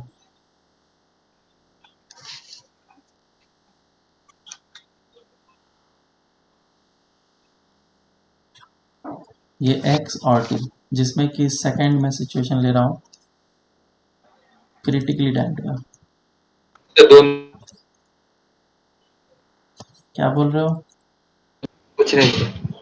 क्रिटिकली डैम्प का मतलब कि b इतना है कि वो एक ऑसिलेशन कंप्लीट करा करके रोक देगा, इस टाइप से एक तक जा सकता है और इस जगह पे जाकर के फिर ये रोक देगा। इसे हम लोग बोलते हैं क्रिटिकली डैम्प्ड। और तीसरा जो है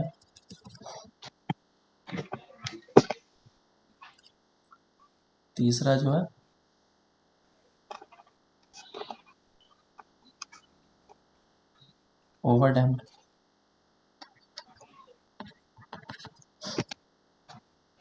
तो ओवर डैम्प्ड वाले सिचुएशन में क्या है, B square less then 4m के, मतलब बी का वैल्यू काफ़ी ज़्यादा कम है और बी काफ़ी सर ज़्यादा अंडर डैम। ये अंडर डैम्प्ड हो गई। अंडर डैम्प्ड हुआ क्या? हाँ, हाँ अंडर डैम्प्ड है, अंडर डैम्प्ड लिखना था ना इसे। तो अंडर डैम्प का मतलब ये हो गया कि ये डैम्पिंग इतना कम है कि एनर्जी को धीरे धीरे धीरे करके सिस्टम से कम करते जाएगा, और एनर्जी धीरे धीरे कम होगा तो एम्पलीट्यूड भी धीरे धीरे कम होगा। हम एम्पलीट्यूड को क्यों देख रहे हैं, क्योंकि जो एनर्जी है वो डायरेक्टली प्रोपोर्शनल टू एम्पलीट्यूड के स्क्वायर है, बराबर है। काइनेटिक एनर्जी या टोटल एनर्जी हम लोगों ने देखा था कितना आया था, half of m omega square a square आया था टोटल एनर्जी। तो क्या ये एम्पलीट्यूड के स्क्वायर के बराबर है? बिल्कुल हाँ। तो इसीलिए मुझे एम्पलीट्यूड देखना है। कोई भी अगर डैम्पिंग फोर्स लग रहा है तो वो इसके टोटल एनर्जी को कम करेगा, टोटल एनर्जी कम होगा तो एम्पलीट्यूड कम होगा, बिल्कुल। तो इसका एम्पलीट्यूड जो है वो धीरे धीरे धीरे करके कम होते जाएगा, ऐसा ऑसिलेशन करेगा, करते करते करते ये ऐसे से कम हो जाएगा। और ये जो कर्व निकल के आता है ये एक्सपोनेंशियल होता है। एक्सपोनेंशियल कैसे पता चला? जब उस इक्वेशन को सॉल्व करते हैं, ये जो इक्वेशन है ऊपर है हमारे पास, ये वाला, इस इक्वेशन को सॉल्व करते हैं हम लोग, तो सॉल्व करने के बाद इस अंडर डैम्प्ड के लिए जो जनरल इक्वेशन निकल करके आता है वो हमारा कुछ इस टाइप से निकल के आता है, ई रेज टू पावर में एम्पलीट्यूड। पहले तो मैं x का फंक्शन लिख लेता हूँ, एज इक्वल्स टू ये हो जाता है तुम्हारा xm e raise to power minus of bt by 2m cos of omega dash t plus of phi, ऐसा आता है। कि ये जो हमारा इक्वेशन है इसमें xt क्या है, x as a function of time है। पहले हमारा x as a function of time कैसे वेरी करता था, sine of omega t plus phi इस तरीके से, या फिर cos of omega t plus phi, sinusoidal wave था। और टाइम के साथ एम्पलीट्यूड चेंज नहीं करता था। लेकिन इस जगह पे अगर तुमने xm से इसको डिस्प्लेस करके छोड़ा है तो इसका मतलब इसका स्टार्टिंग में एम्पलीट्यूड xm था।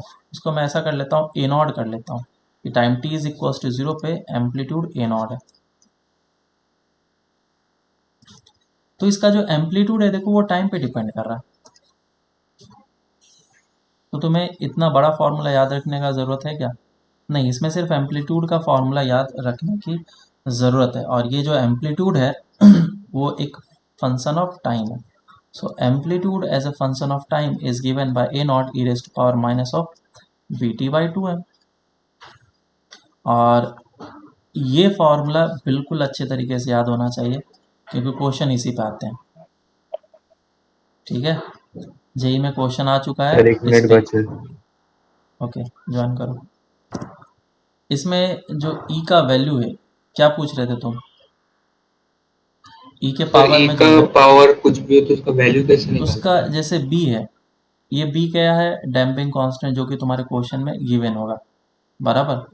M mass of the sir particle question में गिवन होगा, और टाइम किस टाइम पे एम्पलीट्यूड निकालना है ये तुम्हें क्वेश्चन में गिवन होगा, तो तुम इसका वैल्यू निकाल सकते हो। ज़्यादातर हम लोग इसमें लॉग ले लेते हैं, एलन एलन तो आता है ना तुम्हें,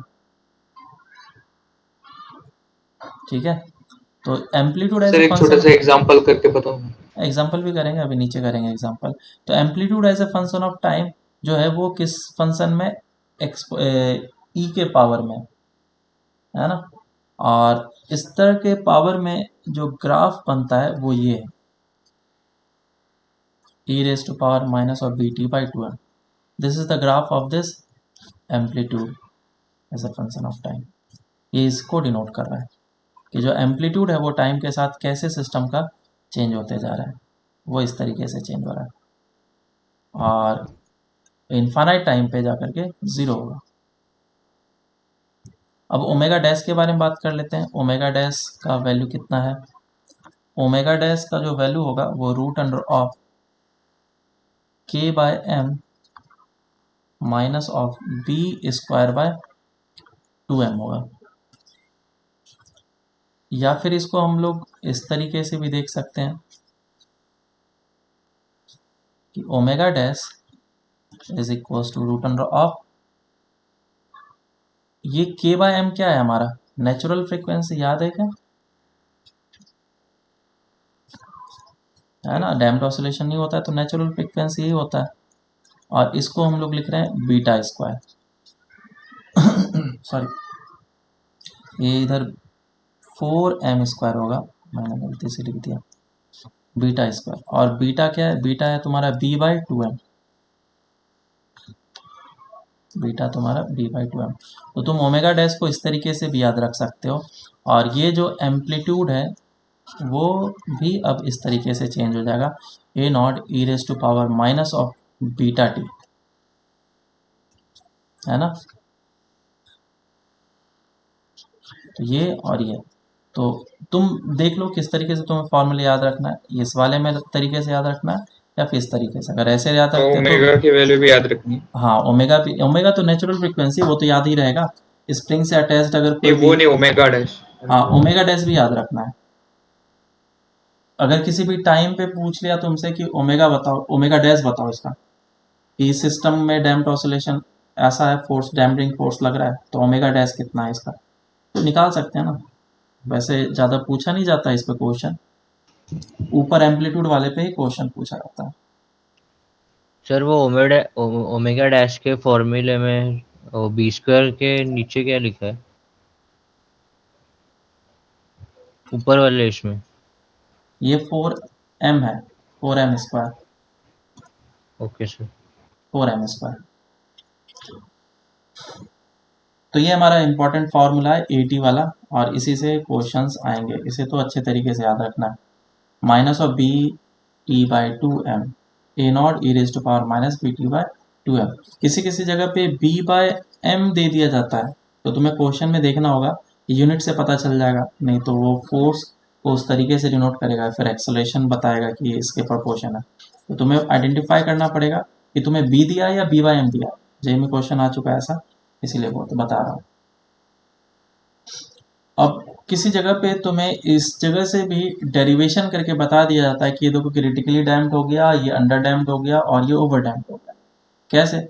जब कि ये चीज़ है ना, omega naught square minus of beta square equals to 0 कर लो, तो एक वैल्यू आएगा, omega naught square minus of beta square less than 0 कर लो, और omega naught square minus beta square greater than 0 कर लो। इन तीनों के लिए जो रिजल्ट आएगा वो कुछ ऐसा आएगा। इक्वल्स टू 0 करेंगे तो कितना आ जाएगा? B square is equals to 4m k, ऐसा आ जाएगा, क्योंकि ये वैल्यू है ना, वैल्यू देखो मैं पुट कर रहा हूँ, k/m is equals to b²/4m², ये आ जाएगा। इसके लिए क्या इक्वेशन आ जाएगा?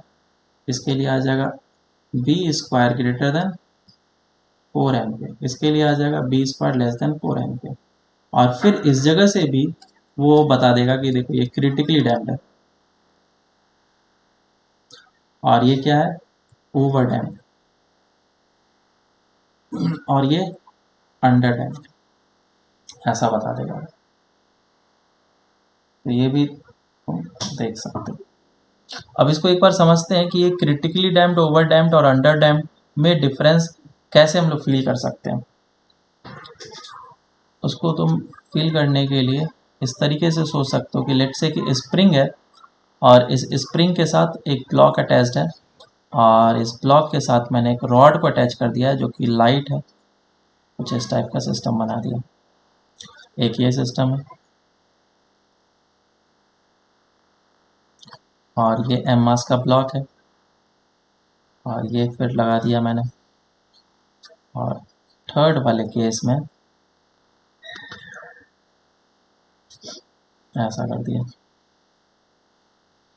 लेकिन तीनों में जो चीज़ें हमने फिल किए हैं वो अलग है,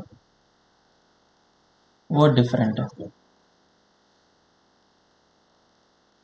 जिसमें कि विस्कोसिटी जो है वो काफ़ी कम है और एक में विस्कोसिटी काफ़ी ज़्यादा है। लेट्स से कि इस वाले में जो हम लोग डाल रहे हैं वो बहुत ही कम विस्कस फ्लूइड डाल रहे हैं, जैसे कि एयर है, एयर डाल रहे हैं। इस वाले में हम लोग वाटर यूज़ कर रहे हैं, और इस वाले में लेट्स से हनी यूज़ कर रहे हैं, लो है ना, और ज़्यादा विस्कोसिटी। तो विस्कोसिटी ज़्यादा बढ़ने के कारण से ड्रैग फोर्स बढ़ेगा, और ड्रैग फोर्स बढ़ने के कारण से बी का वैल्यू बढ़ेगा। तो सबसे ज़्यादा बी का वैल्यू किसके लिए होगा? इसके लिए होगा, और इसके लिए बी का वैल्यू सबसे कम होगा। कम। तो ये वाला ऑसिलेशन जो होगा वो काफ़ी ज़्यादा हार्ड होगा, टफ होगा। ये वाला ऑसिलेशन की बात कर रहा हूँ हनी वाले केस में। हनी की जगह पे तुम सैंड पुट कर दो तो सोचो कितना ज़्यादा टफ होगा। तो मैं इसके नेचुरल लेंथ से होगा ही नहीं। हाँ, अगर मैंने इसको डिस्प्लेस किया और डिस्प्लेस करके छोड़ूंगा तो ये ऊपर धीरे धीरे करके जाएगा और एक ही बार में रुक जाएगा, इतना हार्ड। तो इसीलिए ये एक ही ऑसिलेशन को कंप्लीट कर पाता है, इवन नहीं भी कर पाता है। और इस वाले में अगर मैंने वाटर डाला है और मैंने इसको डिस्प्लेस कर दिया, थोड़ा सा डिस्प्लेस करके रिलीज करा, तो ये क्या करेगा? ऑसिलेशन ज़्यादा नहीं कर पाएगा, एक दो में रुक जाएगा। और इस वाले में, एयर वाले केस में, अगर डिस्प्लेस करके छोड़ा है मैंने तो ये ऑसिलेशन तो करेगा, कुछ टाइम के बाद रुकेगा। क्लियर है क्या? तो पहला वाला जो था वो क्या हो गया? फर्स्ट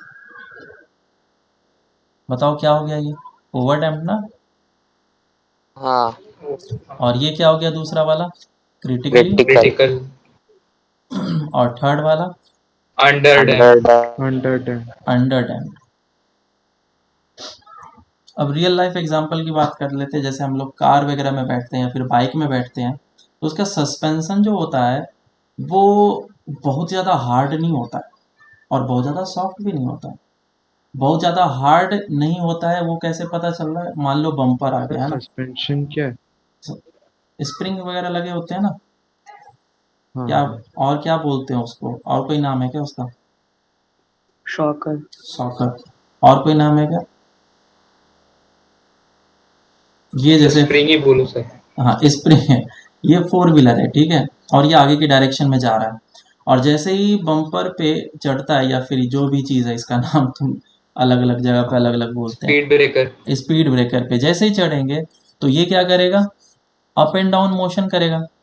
तुम्हारा कार करता है ना, अप एंड डाउन मोशन करता है। लेकिन अगर तुम यस सर। ट्रक में बैठे हो तो अप एंड डाउन मोशन नहीं होता है, उसमें जर्क लगता है, हाँ या ना? और वो जो Yes. जर्क है उस बी को डिनोट कर रहा है कि उसका बी का वैल्यू जो है वो काफ़ी ज़्यादा बड़ा है। बहुत ज़्यादा हार्ड होने के कारण से एक ऑसिलेशन भी कंप्लीट नहीं हुआ, उसके ऑसिलेशन को रोक देता है, एनर्जी पूरा का पूरा निकल जाता है। और जब हम लोग कार में बैठते हैं तो कार काफ़ी ज़्यादा सॉफ्ट होता है, एक्सपेंसिव कार बनता है तो उसके अंदर फ्लूइड्स दिए जाते हैं, स्प्रिंग दिए जाते हैं, और उसके मोशन को ड्रैग किया जाता है ताकि एक बहुत ज़्यादा हार्ड झटका भी ना लगे और बहुत ज़्यादा सॉफ्ट भी ना हो। ऐसा तो नहीं हुआ है कि इधर मुंबई से निकले और बोरीवली अपन इस तरह से जंप करते हुए पहुंच रहे हैं, अप एंड डाउन कार चल रहा है। ऐसा मोशन करता है क्या? नहीं, बस नहीं दो सर। तीन के बाद रुक नहीं। जाता है। तो इसका मतलब क्रिटिकली डैम्प्ड भी मतलब ये अंडर डैम्प्ड भी नहीं है। जब कार में सस्पेंशन स्प्रिंग यूज करते हैं वो अंडर डैम्प्ड भी नहीं होता है और ओवर डैम्प्ड भी नहीं होता, वो क्रिटिकली डैम्प्ड के आसपास में होता है ताकि हमें सॉफ्ट फील हो और एक दो ऑसिलेशन में वो कार हमारा रुक भी जाए। ठीक है, तो ये था तुम्हारा डैम्प्ड ऑसिलेशन। अभी फोर्स्ड ऑसिलेशन करना बाकी है। तो फोर्स्ड ऑसिलेशन में क्या है?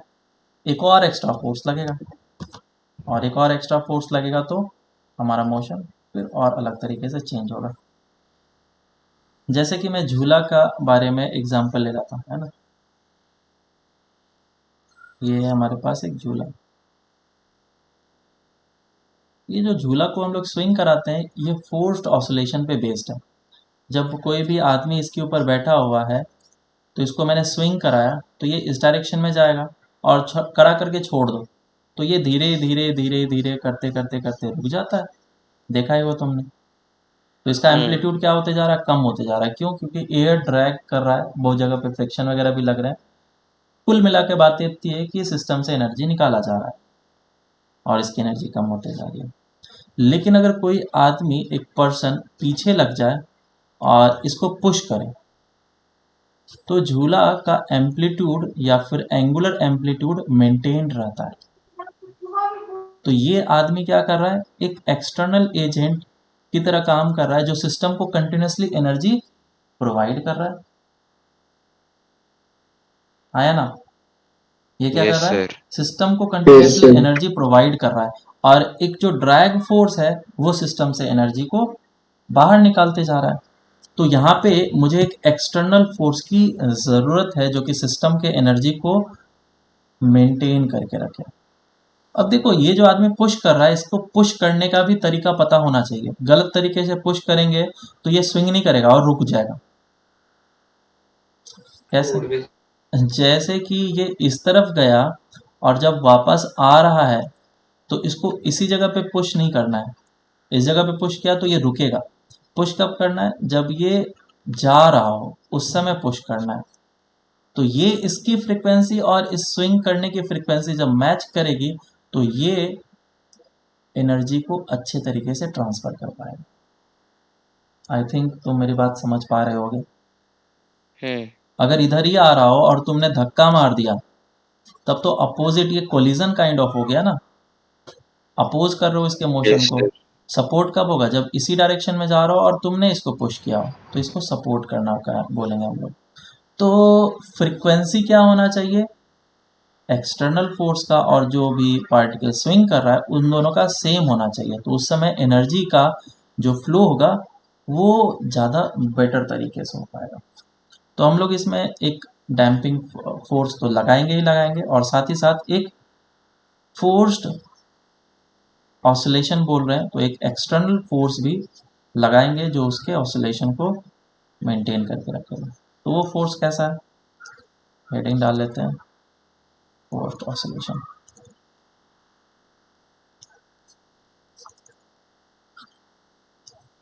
तो जो हम लोग इस जगह पे फोर्स अप्लाई कर रहे हैं, that force is equals to, as a function of time, is f naught cos omega t plus of phi dash. ठीक है, ये इसको ड्रिवन फोर्स हम लोग बोलते हैं या फिर फोर्स्ड ऑसिलेशन के लिए। और इसी में रेजोनेंस होता है। रेजोनेंस क्या होगा वो भी हम लोग समझेंगे। तो अब सिस्टम पे क्या हो रहा है? कितने तरीके के फोर्स आए? अगर मैं यहाँ पे अगर दिखाने की कोशिश करूँ तो एक ब्लॉक था और इस ब्लॉक को मैं डिस्प्लेस किया हूँ इसके मीन पोजीशन से। तो पार्टिकल जब इस जगह पे आया तो इस पे एक फोर्स के एक्स इस डायरेक्शन में लगेगा ही लगेगा।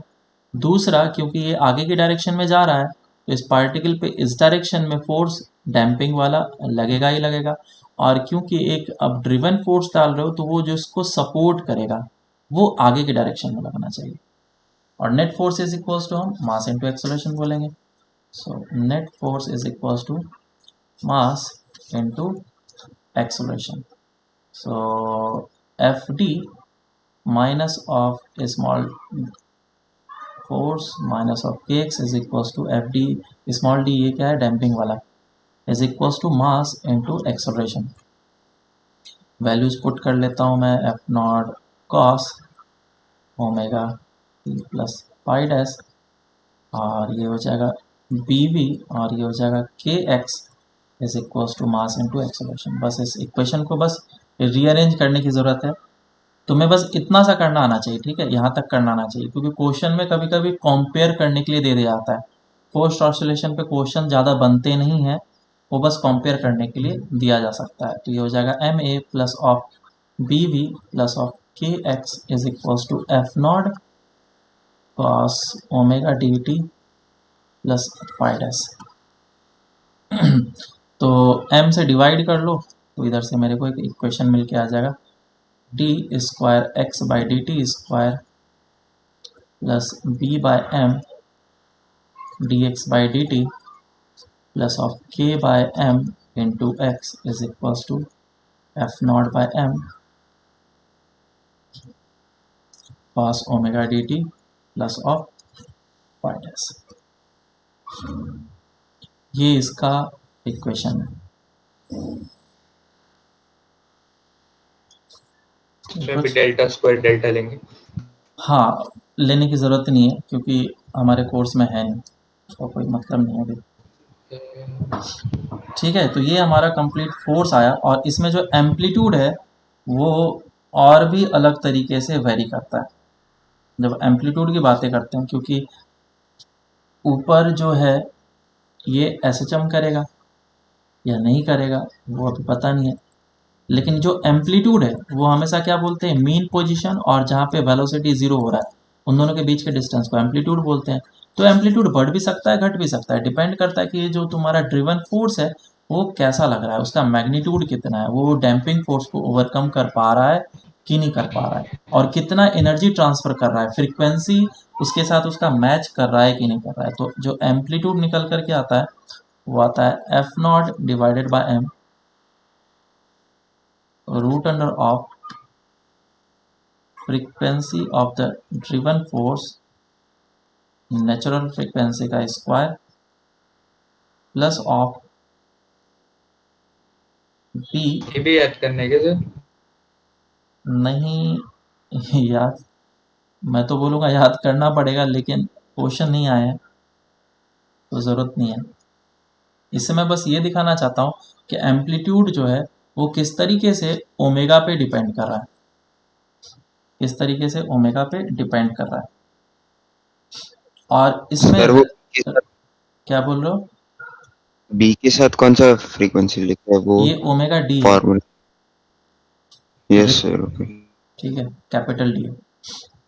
तो देखो एम्पलीट्यूड मुझे क्या करना है, मैक्सिमम करना है। अगर एम्पलीट्यूड मैक्सिमम करना है मतलब कि बढ़ाते जाना है तो उसके लिए क्या नीचे वाला टर्म मिनिमम होना चाहिए, और मिनिमम तभी हो सकता है जब omega d square minus of omega naught square equals to zero हो जाए, है ना। तो ये नीचे वाला टर्म है वो मिनिमम हो जाएगा, और मिनिमम हो जाएगा तो ये ओवरऑल टर्म क्या हो जाएगा, मैक्सिमम। तो एम्पलीट्यूड हमारा मैक्सिमम होना चाहिए, और एम्पलीट्यूड मैक्सिमम करने के लिए ये कंडीशन यूज़ किया जा सकता है, जिसके लिए हम लोग बोल सकते हैं कि ओमेगा डी जो है वो ओमेगा नॉट के बराबर हो जाना चाहिए। ये क्या चीज़ हुआ, इसका मतलब कि जो ड्रिवन फोर्स लगा रहे हैं हम लोग, है ना, उसका फ्रीक्वेंसी और जो नेचुरल फ्रीक्वेंसी है स्प्रिंग का, अगर सिंपल एसएचएम हो रहा होता तो वो दोनों का फ्रीक्वेंसी क्या होना चाहिए, सेम होना चाहिए। तो उस समय एनर्जी का जो ट्रांसफ़र होता है वो मैक्सिमम होता है। बहुत ही इंपॉर्टेंट बात है, इसे ही हम लोग रेजोनेंस बोलते हैं। सो कंडीशन ऑफ रेजोनेंस क्या, condition for resonance, condition for resonance ये है कि जो फ्रीक्वेंसी है सोर्स का और जो फ्रीक्वेंसी है सिस्टम का वो इक्वल हो जाना चाहिए। ये रेजोनेंस का यूनिवर्सल स्टेटमेंट है, चाहे केमिस्ट्री में पढ़ो चाहे फिजिक्स में पढ़ो, चाहे फिजिक्स में 2-3 जगह पे आता है रेजोनेंस, उसका मतलब एक ही होता है। केमिस्ट्री में अलग है? केमिस्ट्री में भी लगभग यही है, फ्रीक्वेंसी एक रेजोनेंस वहाँ पे होता है, वो अलग चीज़ है। इलेक्ट्रॉन वाला है ना, बेंजीन में होता है, हाँ सर। हाँ, वो अलग चीज़ है। Yes sir. यहाँ पे रेजोनेंस का मतलब बस इतना सा है कि जो एक्सटर्नल फोर्स का फ्रीक्वेंसी है, frequency of external force equals to the frequency of system. अगर ऐसा हो जाता है तो उस समय एनर्जी का जो ट्रांसफ़र होता है वो मैक्सिमम होता है, maximum transfer of energy possible. और इस फेनोमेना से हम लोग बहुत सारी चीज़ कर पाते हैं, तुमको पता नहीं है कि ये कितना इम्पोर्टेंट है रेजोनेंस। एक एग्जांपल देता हूँ, जैसे रेडियो, हम लोग पुराने ज़माने की बात है, अभी तो रेडियो यूज़ करते हैं लेकिन उसका टेक्नोलॉजी थोड़ा अलग है। जब हम लोग रेडियो यूज़ करते हैं तो हमारे एटमॉस्फेयर में, आसपास में हर एक तरह के फ्रीक्वेंसीज अवेलेबल है। कौन कौन सा? 92.7 FM जो हम लोग बोलते हैं ना, या फिर 91, जो भी है FM, सारे फ्रीक्वेंसीज अवेलेबल। लेकिन जब हम लोग रेडियो को ट्यून करते हैं तो उस समय सिर्फ 92.7 ही क्यों पिक करता है, बाकी दूसरे क्यों नहीं पिक करता है? अवेलेबल तो सभी को ही है, कैसे मैं छानूं फिर? तो यहाँ पे करते हैं हम लोग रेजोनेंस का यूज़। रेजोनेंस का यूज़ करने से रेडियो का हम लोग फ्रीक्वेंसी जो है वो एग्जैक्टली मैच कराते हैं 92.7 के आसपास में। पुराने ज़माने में देखा होगा तुमने, यहाँ पे रीडिंग्स होते हैं और नॉब होता है रोटेट करने के लिए, Yes, और ये रोटेट करता है। तो ये जब फ्रीक्वेंसी को हम लोग इसके साथ मैच करा देते हैं तो 92.7 FM का ही एनर्जी जो है वो मैक्सिमम ट्रांसफ़र हो पाता है, ट्रांसमिशन मैक्सिमम पॉसिबल हो पाता है, और फिर हम लोग आसानी से इसको फिल्टर कर पाते हैं। सर ये जो रेडियो चैनल्स रहते हैं, रेडियो मिर्ची टाइप, उनका भी ये यही रहता है क्या? क्या मिर्ची का यही होता है? तो मतलब रेडियो चैनल्स रहते हैं ना, रेडियो मिर्ची ऐसा टाइप का, उनका भी फ्रीक्वेंसी ऐसा कुछ डालना रहता है, तो इसी पे डिपेंड करता है। नहीं, उसका कैपेसिटर वगैरह पे है, वो हम लोग इसमें पढ़ेंगे, एसी में पढ़ेंगे। ठीक है, कैपेसिटर इंडक्टर वगैरह लगा रहता है, रेजिस्टेंस लगा होता है, एलसीआर सर्किट बोलते हैं, उससे हम लोग फ्रीक्वेंसी को चेंज कराते हैं। मैं बस फ्रीक्वेंसी का फंडामेंटल बातें बता रहा हूँ, ये फ्रीक्वेंसी कैसे आ रहा है वो हम लोग आगे पढ़ेंगे। बस समझ रहे हैं कि फ्रीक्वेंसी को मैच कराना है, फ्रीक्वेंसी मैच करता है तो हम लोग क्या करते हैं, एनर्जी का ट्रांसफ़र मैक्सिमम कर देते हैं। तो उसी तरीके से अगर मैं इसका ग्राफ ड्रॉ करूँ, फ्रीक्वेंसी के साथ अगर फ्रीक्वेंसी मैच कर गया तो एम्पलीट्यूड जो है वो मैक्सिमम होने लग जाता है। जैसे एक एग्जांपल भी दूंगा, बहुत सारे एग्जांपल, मैं कितना एग्जांपल दूंगा अभी। अगर फ्रीक्वेंसी मैच करता है तो एम्पलीट्यूड में पीक आता है, इस तरीके से, ऐसा ऐसा पीक आने लग जाता है, जिसके लिए मैं हर एक का वैल्यू अलग अलग बोल सकता हूँ। जैसे इसके लिए बी का वैल्यू जो होगा B1 होगा, इसके लिए B2 होगा और इसके लिए B3 होगा। तो ऑफकोर्स B3 जो होगा वो सबसे कम होगा B2, और इसके बाद B1 ज़्यादा होने के कारण से इसका एम्पलीट्यूड जो है वो मैक्सिमम नहीं हो पा रहा है, एम्पलीट्यूड। और ये जो है ओमेगा, ओमेगा के साथ, तो यहाँ पे जो पीक मिल रहा है तुम्हें, ये कब मिल रहा है, जब ओमेगा का वैल्यू ओमेगा नॉट के बराबर हो रहा है, उस समय एम्पलीट्यूड हो रहा है मैक्सिमम। लेकिन अगर ओमेगा डी का वैल्यू तुम्हारा इसके आसपास में, तो एम्पलीट्यूड इतना ही पहुंच पाएगा। और तुम जैसे ही बढ़ाते जाओगे ओमेगा को, एक टाइम ऐसा आएगा जब दोनों का वैल्यू इक्वल हो जाएगा तो एम्पलीट्यूड मैक्सिमम हो जाएगा। लेट्स से एक ब्रिज है तुम्हारे पास क्या मतलब, ब्रिज है, और ब्रिज के ऊपर आर्मी लोग परेड करते हुए जा रहे हैं, तो क्या करेगा ये ब्रिज, एसएचएम करेगा।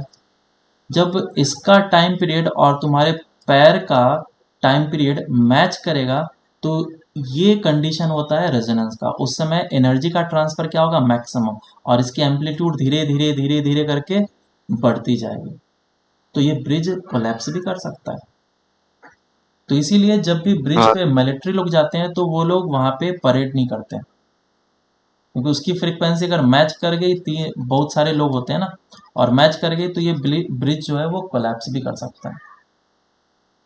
ठीक है, और तुम नेट पे सर्च करना, देखना तुम्हें एग्जाम्पल वगैरह भी मिल जाएगा। एक और एग्जाम्पल तुम लोगों ने, एक चाइनीज़ वाला चीज़ आता है, क्या बताऊँ मैं, उसका नाम तो मुझे पता नहीं है, शायद तुम लोगों को भी पता नहीं होगा। चाइनीज ऐसा एक होम आता है मसाज करने वाला। सर अंडे को मिक्स करने वाला भी ऐसे ही रहता है। नहीं, उसमें गोल गोल होता है, वो तो ऐसा गोल हो जाता है ना अंडे का मिक्स करने वाला, हाँ सर सर। ये वाला चीज़ देखा है क्या सभी ने, या नहीं देखा, पहले वो बताओ। हाँ तो थोड़ा थोड़ा याद आ रहा है। है ना, ये सर पे ऐसे ऐसे करके डालते हैं, तो पता नहीं क्या मसाज वसाज होता है इससे। इसमें क्या करो, एक स्ट्रिंग को इस तरीके से पुल करके छोड़ दो, तो देखना, अगर तुम ये वाले वायर को पुल करके छोड़ोगे तो जितने भी सारे वायर्स छोटे वाले हैं वो सारे ऑसिलेट करने लग जाएंगे। लेकिन 5, 6, 7 वाला बिल्कुल ऑसिलेट नहीं करेगा, वाइब्रेट नहीं करेगा, क्योंकि इसका वाइब्रेशन ज़्यादा है। तो थोड़ा बहुत तो हो सकता है ऐसा, लेकिन इतना ज़्यादा नहीं होगा। ऐसा क्यों? क्योंकि इसका फ्रीक्वेंसी सिर्फ इसके साथ मैच कर रहा है, तो एनर्जी का जो ट्रांसफर होगा इसी के साथ हो सकता है।